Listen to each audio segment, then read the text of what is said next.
O livro do profeta Ageu é muito interessante. Ele é pequeno, tem apenas 2 capítulos, capítulo 1 e capítulo 2. O capítulo 1 tem apenas 15 versículos, e o capítulo 2 tem 23. Pensa bem, um livro com apenas 2 capítulos, capítulo 1 com apenas 15 versículos, capítulo 2 com apenas 23. E esse livro foi escrito, irmãos, por volta do ano 520 antes de Cristo.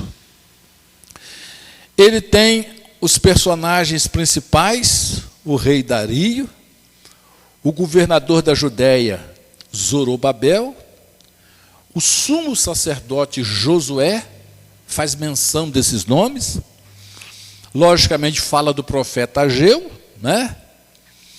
E esse livro, ele foi escrito com 4 profecias.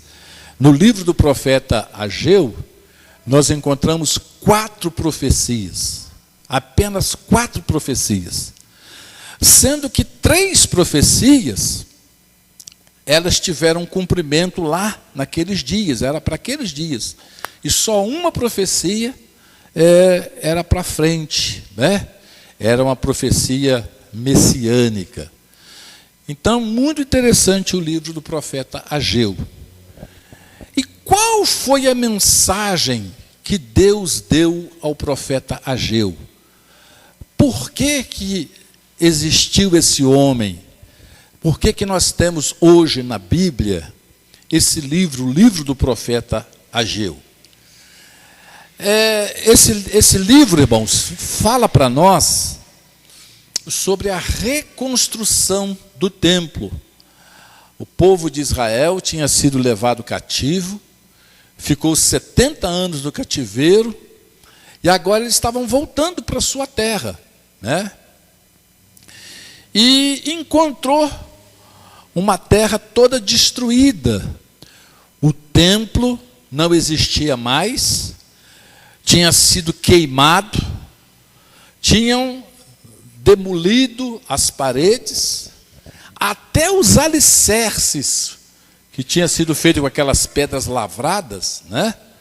Tinha sido arrebentado. Puseram fogo, roubaram todo o ouro, toda a prata, toda a madeira. O templo ele era de madeira, tinha uma base de pedra, era de madeira, depois revestido de ouro, né? Destruíram tudo, puseram fogo e deixaram aquilo para lá, né?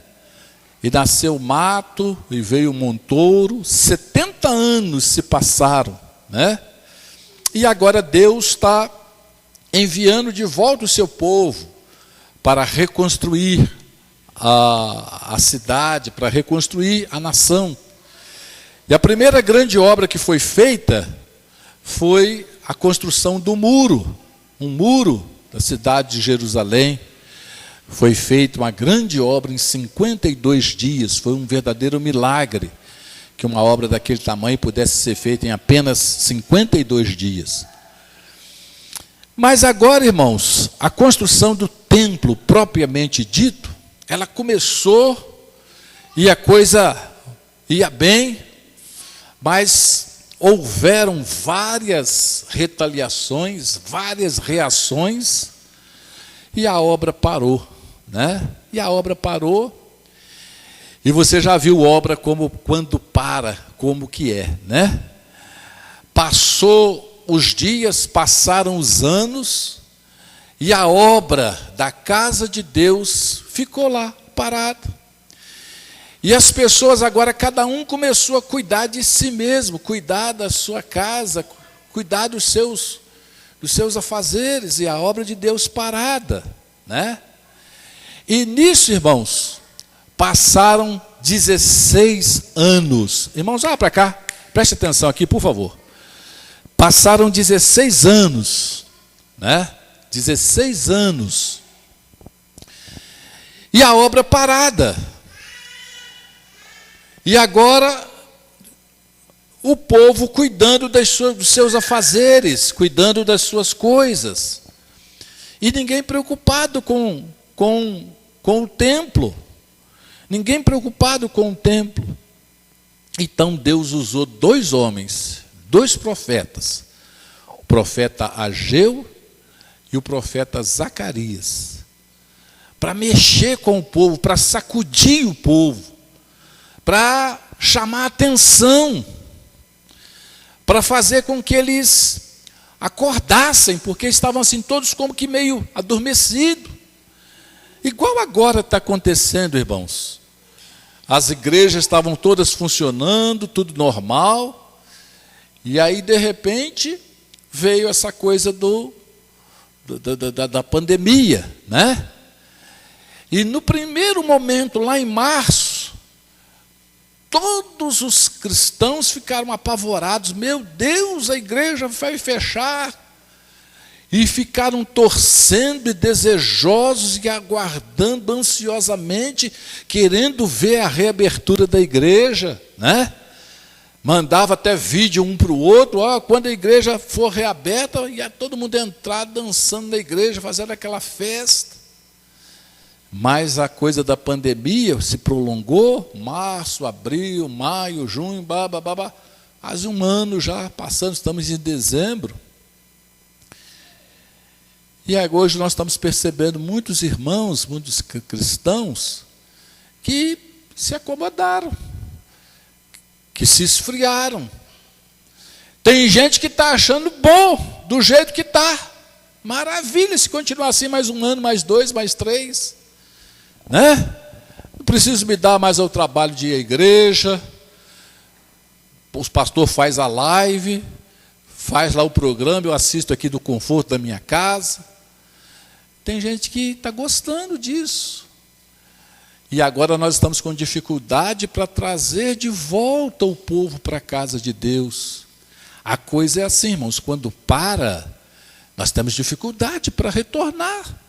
Isso aconteceu aqui, 16 anos a obra parada. E o povo agora cuidando dos seus interesses, porque sempre nós queremos cuidar do nosso umbigo, irmãos. Sempre nós estamos preocupados com os nossos afazeres, com os nossos interesses, com a nossa família, com o nosso isso, com o meu aquilo. Nós somos assim. Isso é coisa própria do ser humano, né? Nós somos egoístas por natureza, nós estamos sempre preocupados com nós, com o nosso entorno, sempre preocupados com nós, somos assim. Mas nós precisamos, irmãos, aprender a ter uma visão espiritual. Aqui aconteceu isso, 16 anos a obra parada, depois de muito tempo, uma dificuldade para ela começar, parou, e ninguém queria saber agora, então Deus usa esses 2 profetas, nós estamos falando aqui no caso de Ageu, e o profeta faz o povo ver o que estava acontecendo. E o que estava acontecendo? Vamos ver o que estava acontecendo. Abra sua Bíblia, por favor, no livro do profeta Ageu, capítulo 1, né? Nós vamos ler o capítulo 1. Olha só o que está escrito aqui. No 2º ano do rei Dario, no primeiro dia do mês, veio a palavra, no primeiro dia do 6º mês, veio a palavra do Senhor por intermédio do profeta Ageu, a Zorobabel, filho de Sealtiel, governador de Judá, e a Josué, filho de Josadaque, o sumo sacerdote. Então aqui está explicando, datando inclusive, né, que no primeiro dia do 6º mês, do 2º ano do rei Dario, veio a palavra, a mensagem, a profecia ao profeta Ageu, e a mensagem estava endereçada a Zorobabel, que era o governador, e a Josué, que era o sumo sacerdote. E qual foi a mensagem? Versículo 2. Assim fala o Senhor dos Exércitos, dizendo: este povo diz, não veio ainda o tempo em que a casa do Senhor deva ser edificada. virou um dito entre as pessoas. Quando alguém lá falava em voltar a mexer na casa de Deus, na mesma hora havia quem dissesse: não, ainda não está no tempo, ainda não está na hora não. Ainda não está na hora, é igualzinho hoje. Vamos voltar, não, cuidado, ainda não está na hora não, cuidado, faz isso, faz aquilo. Não está na hora, não está no tempo, né? Veio a palavra do Senhor por intermédio do profeta dizendo: é para vós o tempo de habitar nas vossas casas forradas, enquanto essa casa fica deserta? Olha só o que Deus está chamando a atenção do povo. Vocês estão preocupados em morar na sua casa bem preparada, bem arrumada, bem forrada, tudo direitinho. Não tem nada de errado fazer isso, mas a minha casa, a casa do Senhor, ficar deserta, ficar parada? A Bíblia não diz que nós devemos buscar em primeiro lugar o reino de Deus e a sua justiça, que aí as demais coisas nos serão acrescentadas? Nós estamos invertendo a ordem das coisas. Porventura, é para vós tempo de habitar nas vossas casas forradas, enquanto essa casa fica deserta? Versículo 5. Ora, pois assim diz o Senhor dos Exércitos: considerai os vossos caminhos. Olha só, Deus usando o profeta Ageu para chamar a atenção do povo e dizer: pare e pense no que vocês estão fazendo. Pare e pense em como vocês estão vivendo. Considerai os vossos caminhos, né? Tá certo? E olha só o que Deus diz através do profeta: semeais muito e recolheis pouco. Vocês estão semeando muito, trabalhando muito, mas o resultado está sendo pouco. Comeis, porém não vos fartais. Come, mas é como se não tivesse comido. Bebeis, porém não vos saciais. Vestivos, porém ninguém se aquece. E o que recebe salário, recebe-o num saco furado. Nunca dá, nunca sobra, sempre falta. Você já pensou você trabalhar duro, receber o seu dinheirinho suado e colocar ele num saco furado? Aquilo vazar tudo? Né? Então Deus fala assim: gente, preste atenção, isso está acontecendo com vocês. Isso está acontecendo com vocês.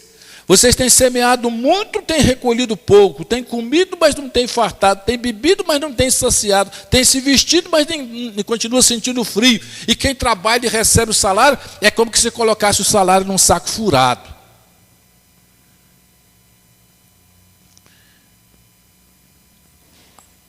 Versículo 9. Esperastes o muito, mas veis que veio a ser pouco.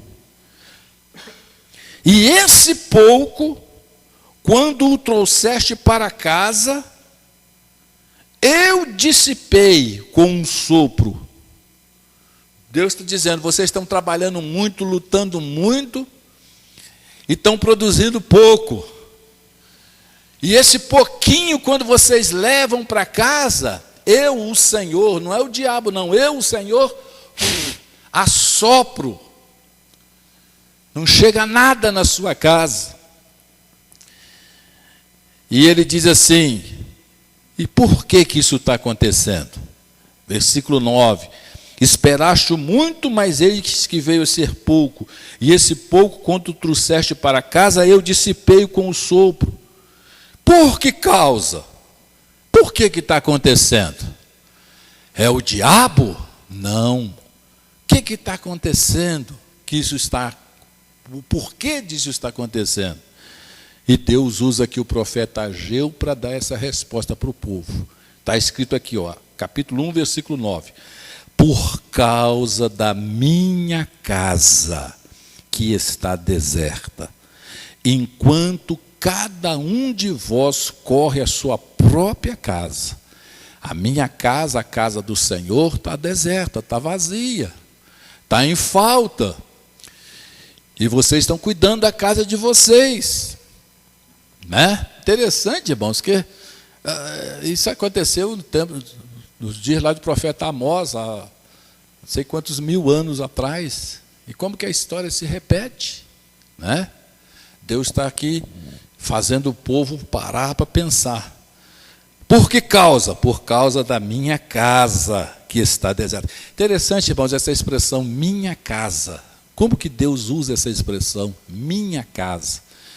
Em Isaías 56, versículo 7, está escrito assim: a minha casa será chamada casa de oração para todos os povos. Deus fala minha casa, né? Lá quando ele fala sobre o dízimo, ele diz: trazei os dízimos para que haja abastança na minha casa. O único momento nos evangelhos que nós vimos o Senhor Jesus nervoso, alterado, com um chicote nas mãos, bravo. A Bíblia diz que ele meteu o pé nas mesas, jogou por fora, fez um chicote e bateu nas pessoas. O único momento que nós podemos achar alguma violência nas atitudes de Jesus foi quando ele viu a casa de Deus sendo violada, sendo violentada, né? Ele disse: o zelo da minha casa, o zelo do Senhor está sobre mim. Vocês têm transformado a minha casa num covil de ladrões e salteadores. Então, irmãos, Deus zela pela casa dele. Por que causa? Por causa da minha casa que está deserta, enquanto cada um de vós corre a sua própria casa. Então, olha só, não é nada errado você cuidar da sua casa. Nós devemos cuidar da nossa casa, sim.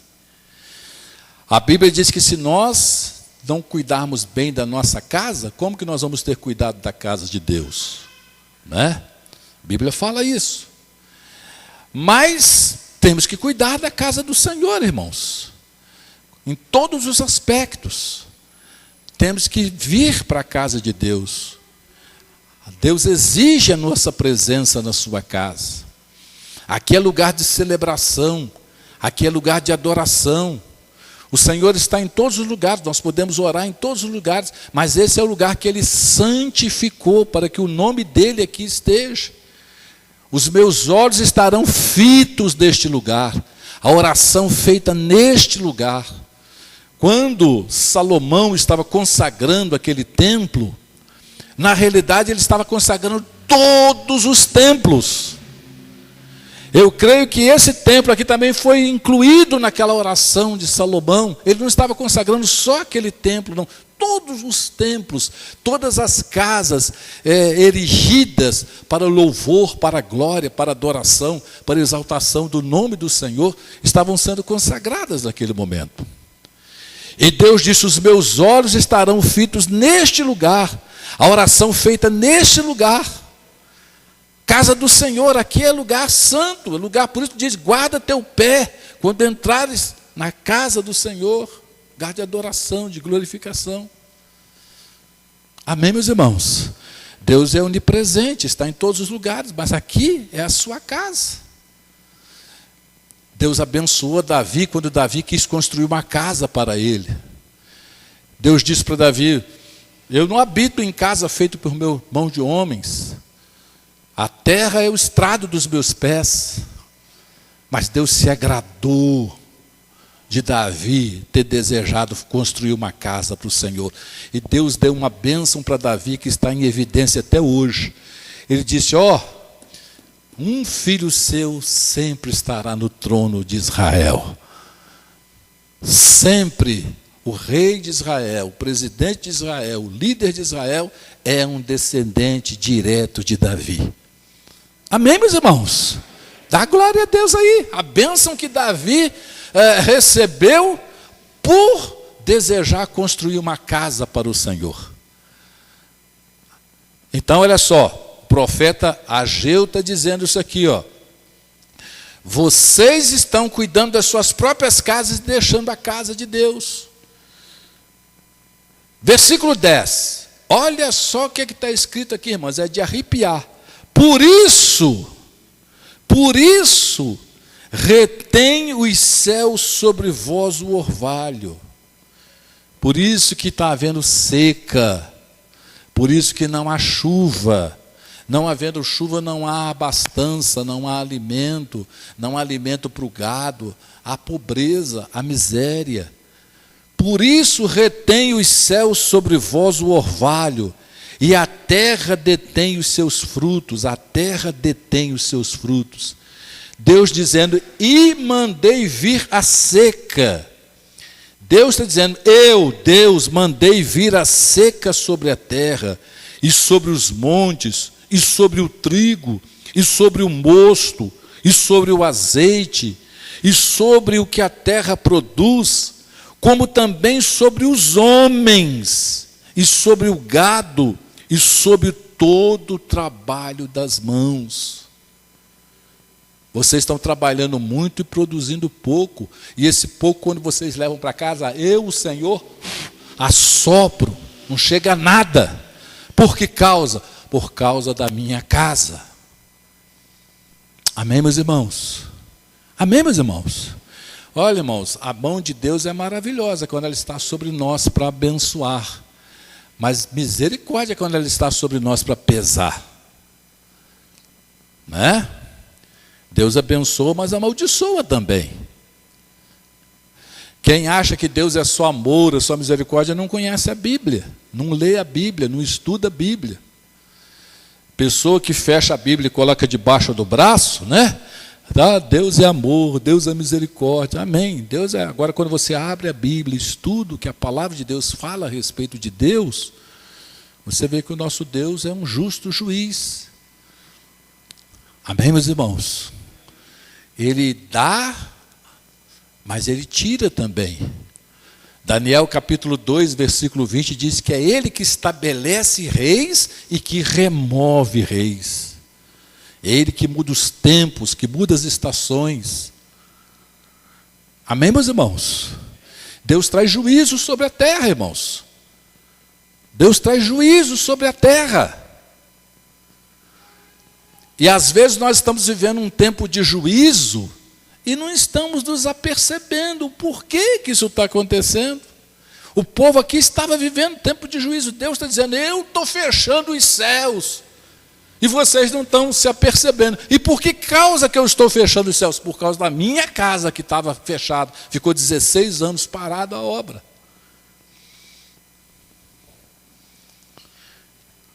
Mandei vir a seca sobre a terra, sobre os montes, sobre o trigo, sobre o mosto, sobre o azeite, sobre o que a terra produz, como também sobre os homens.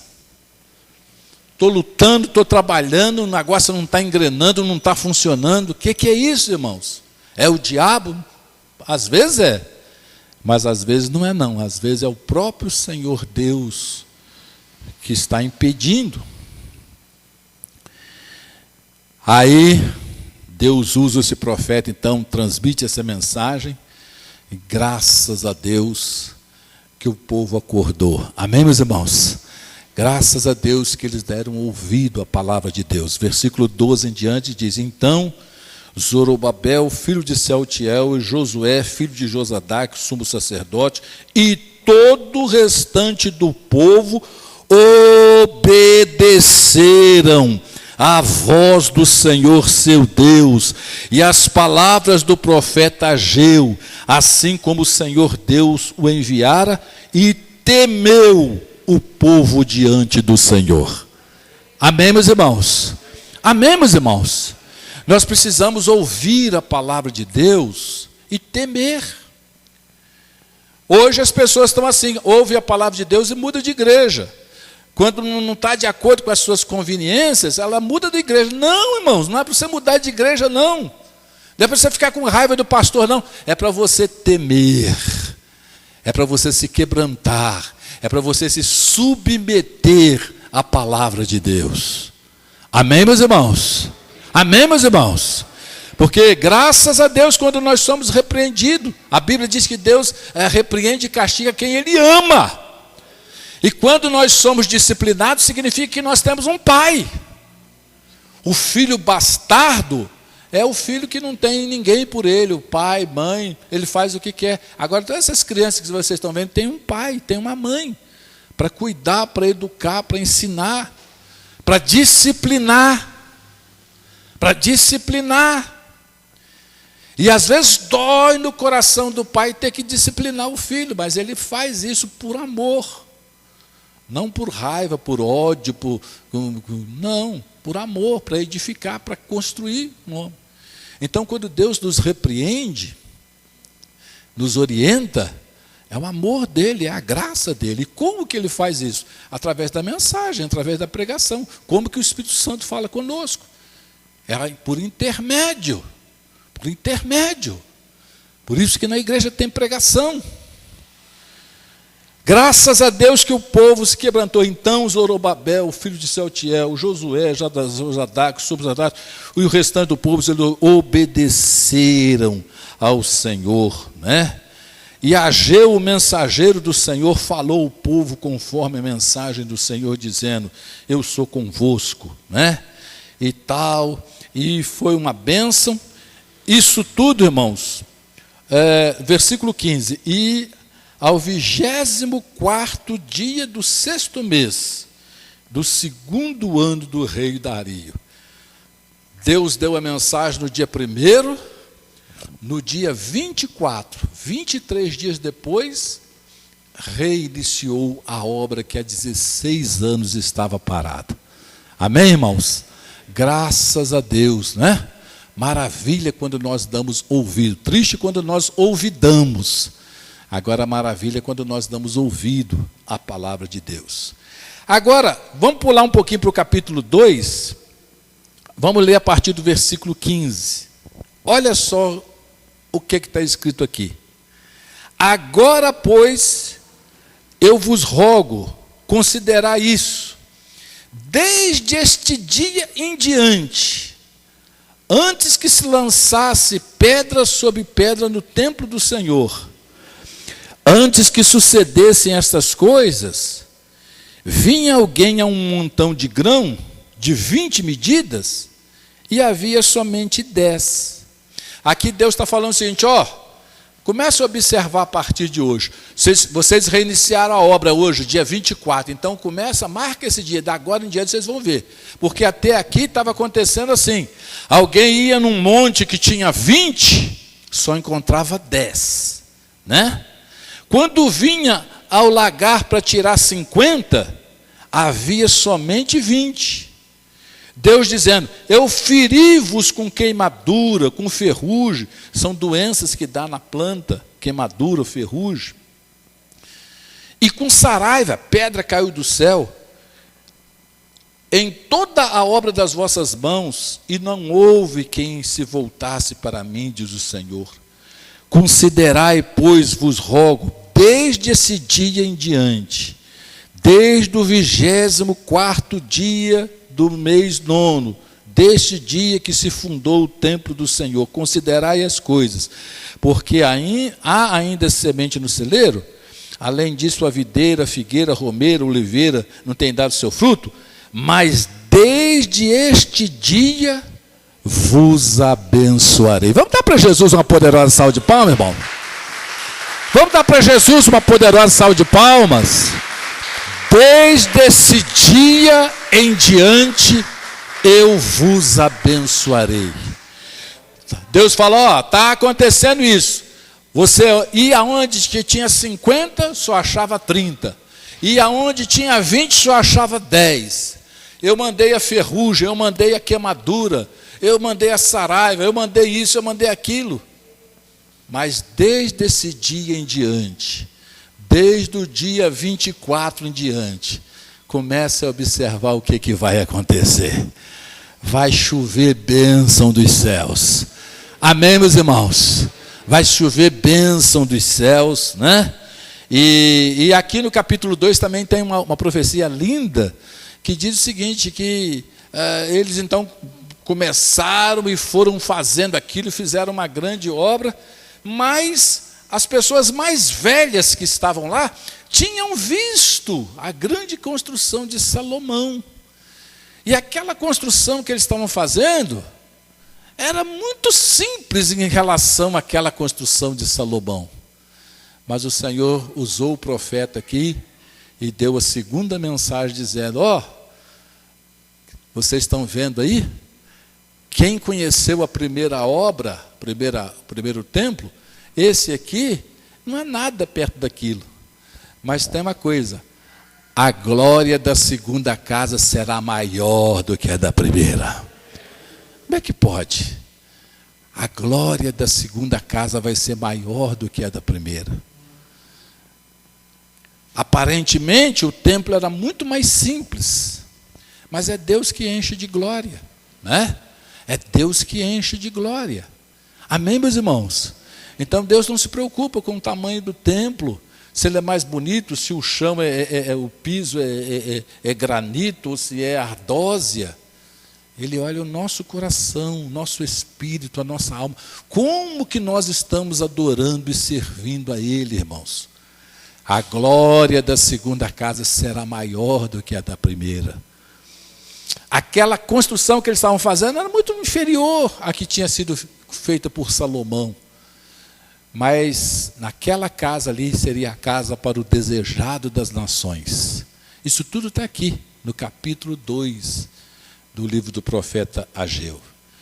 Eu fiquei maravilhado com esse estudo desse livro, né? E nós chegamos a 3 conclusões, irmãos, estudando esse livro.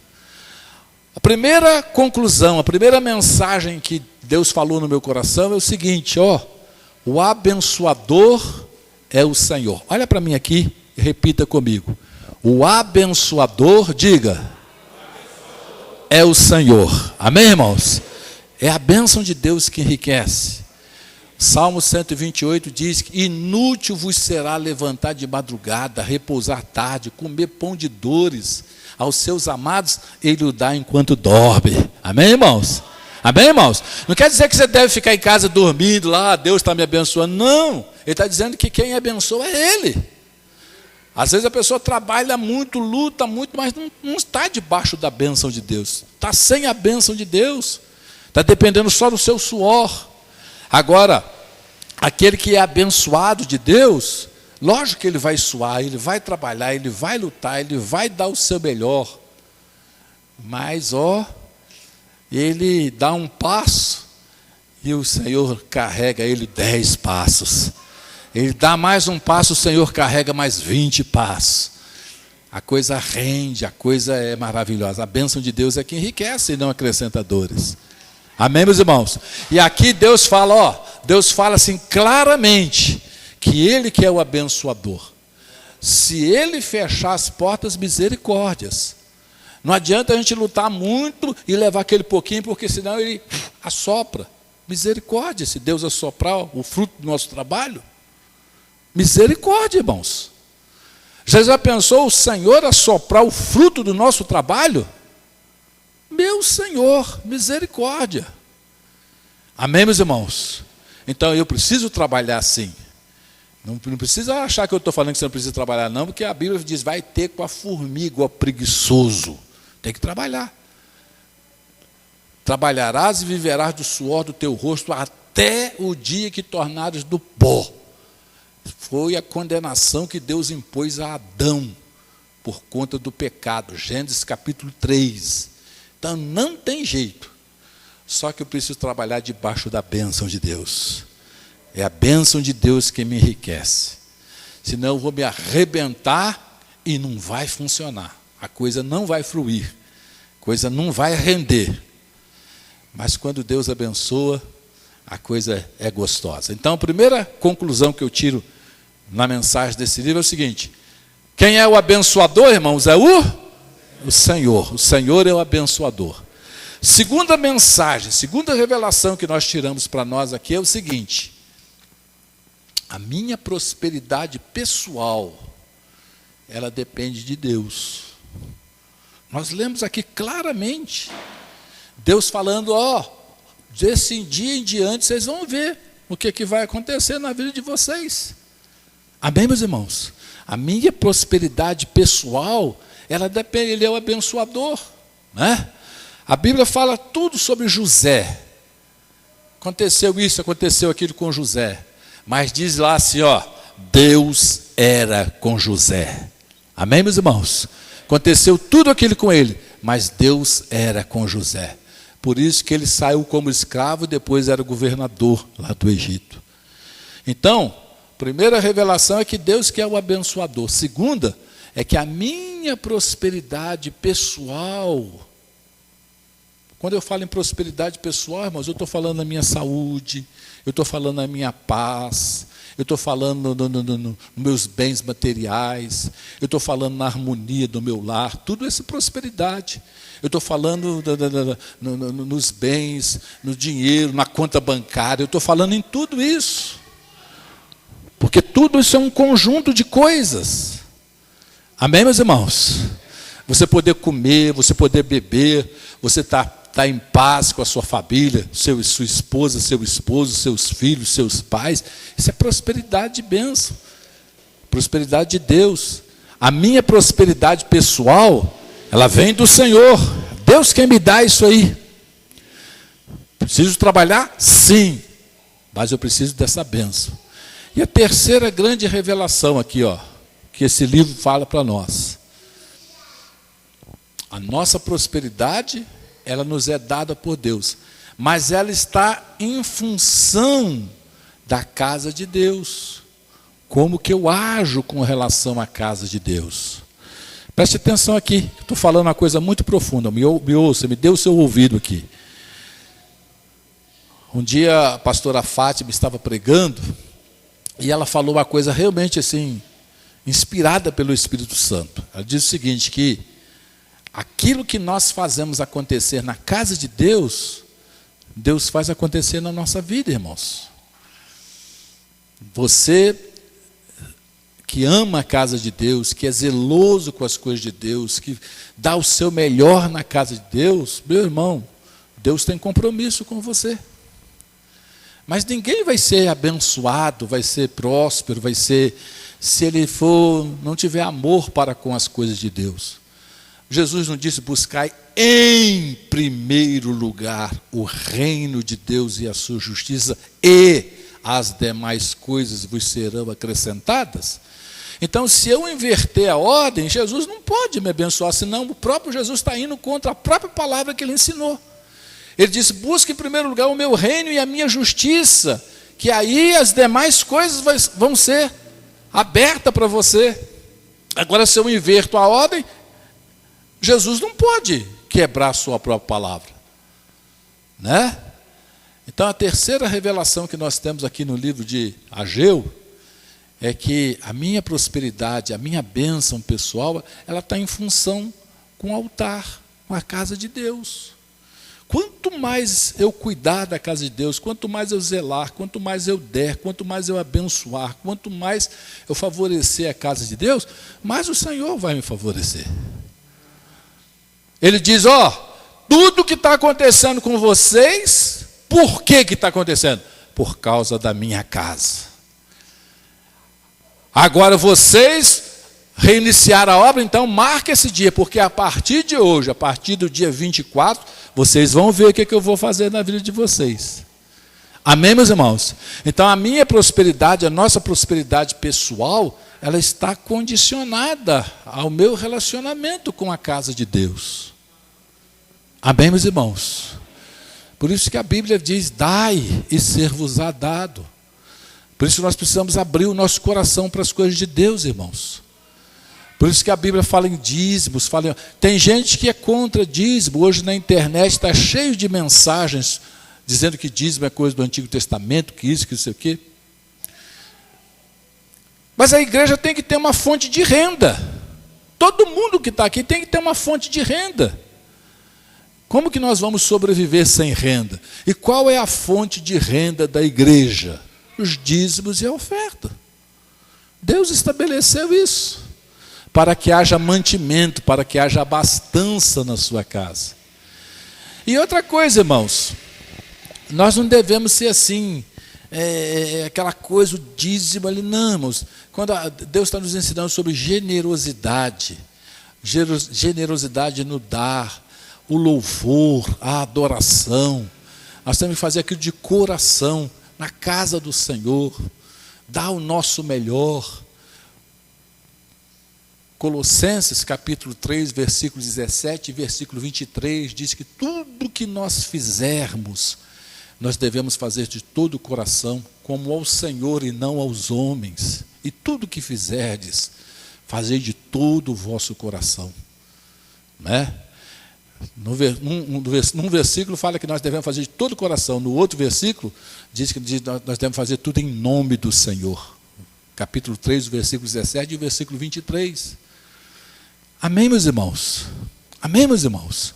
Então, o ano de 2021 vai ser um ano de nós darmos, nós consagrarmos no altar de Deus, consagrar nossa vida, consagrar os nossos dízimos, consagrar nossa oferta, consagrar o nosso tempo, consagrar nossa saúde, consagrar a nossa vida, a nossa alegria, a nossa juventude.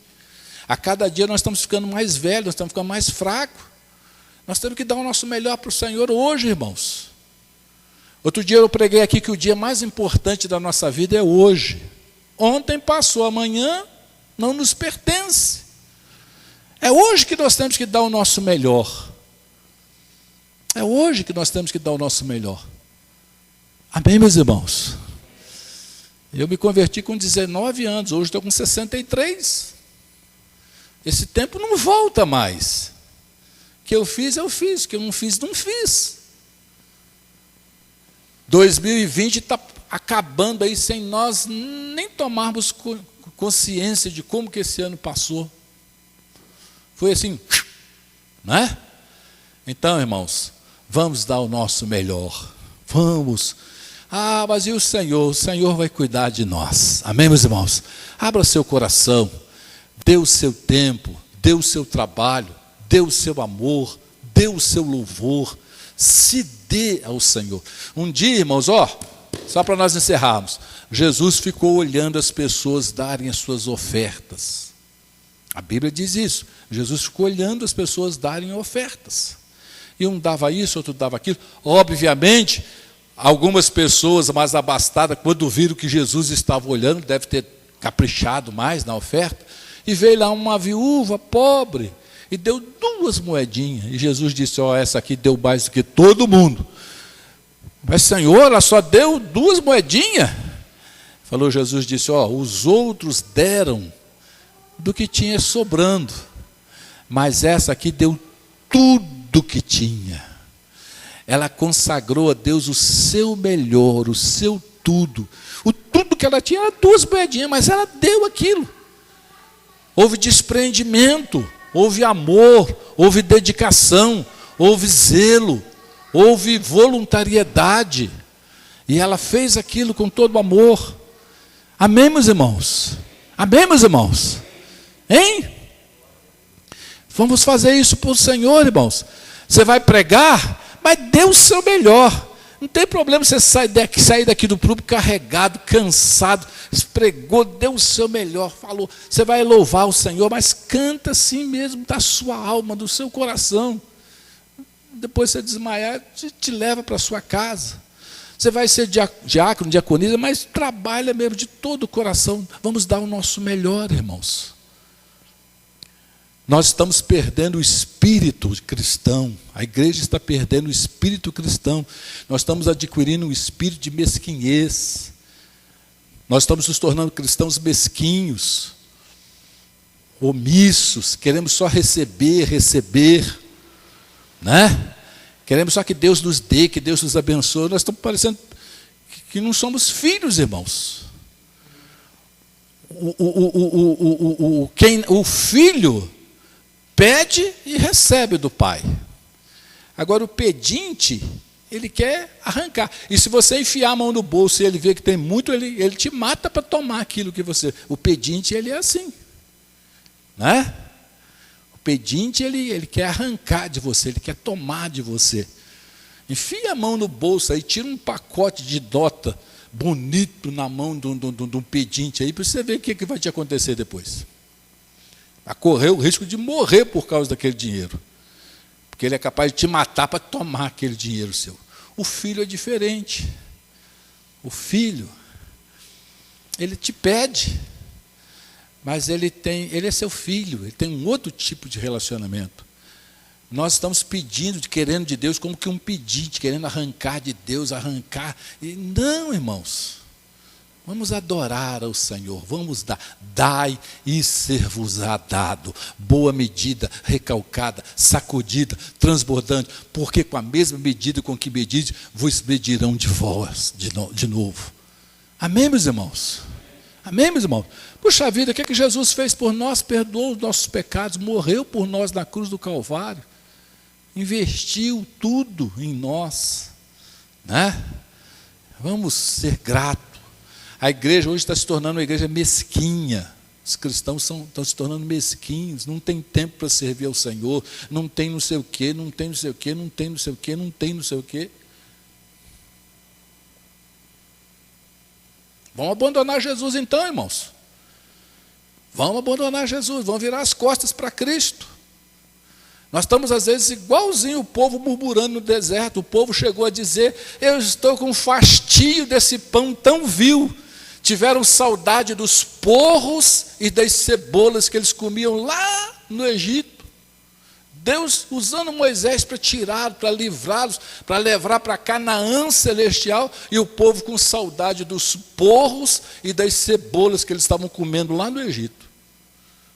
Tem muito cristão que está com saudade do Egito.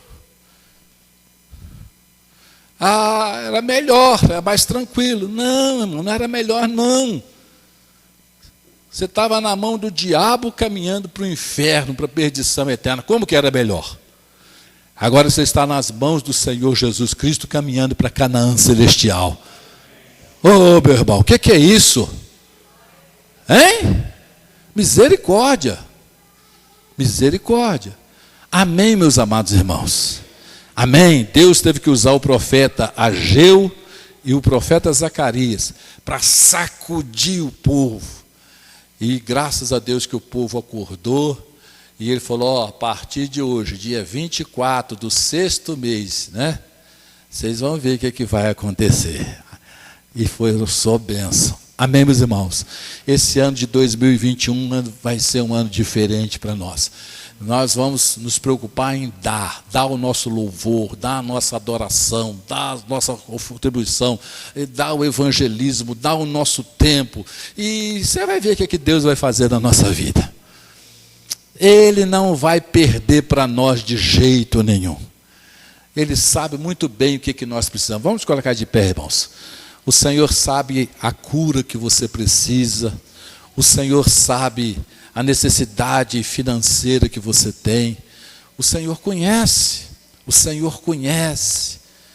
Ele está nos convidando nessa noite a olhar para os lírios do campo, olhar para os pássaros que não tecem e nem fiam, e o Senhor cuida de cada um deles.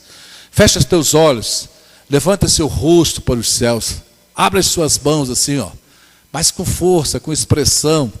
Abra seu coração, se apresente a Deus, se ofereça a Deus, diga: Senhor, que a partir de hoje eu possa derramar o meu coração por inteiro na tua presença. Eu quero te servir, Senhor. Eu quero ser absolutamente do Senhor. Eu quero ter uma vida integralmente no seu altar, porque eu sei que o Senhor vai me abençoar. Porque o Senhor não é homem para que minta, nem filho do homem para que encontre engano nos seus lábios.